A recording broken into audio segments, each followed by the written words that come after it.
why Moses, the great leader who had guided them for decades, would not enter the promised land.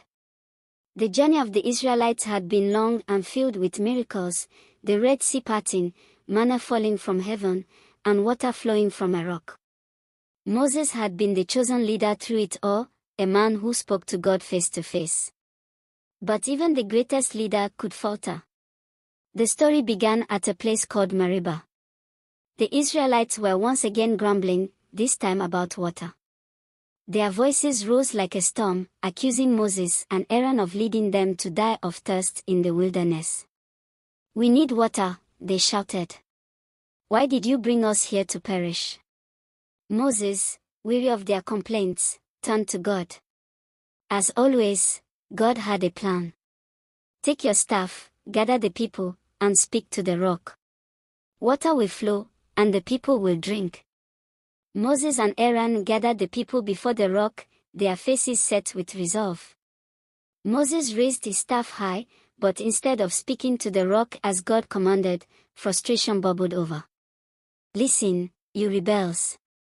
Moses shouted, his voice trembling with anger. "Must we bring water out of this rock for you?" Then, instead of speaking, Moses struck the rock once, twice, with his staff. Water gushed out abundantly, and the people drank their fill. The crowd cheered, oblivious to the gravity of what had just occurred. But Moses and Aaron knew. They had disobeyed God's command to speak to the rock. Moses had taken credit for the miracle, letting his frustration overshadow God's holiness.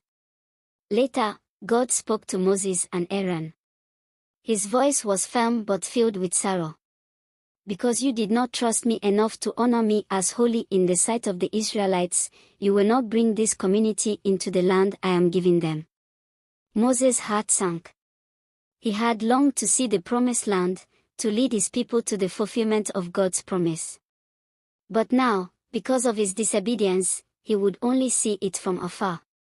Years later, after leading the Israelites to the border of the promised land, God called Moses to the top of Mount Nebo.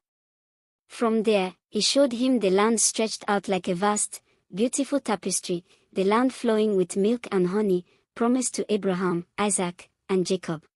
On that mountain, Moses' journey ended. Wait, don't go yet. If you know you love God and you love this video, please like this video, share your thoughts in the comment section below and share this video to your friends and family, and most importantly, please subscribe. Thanks for watching. See you in my next video.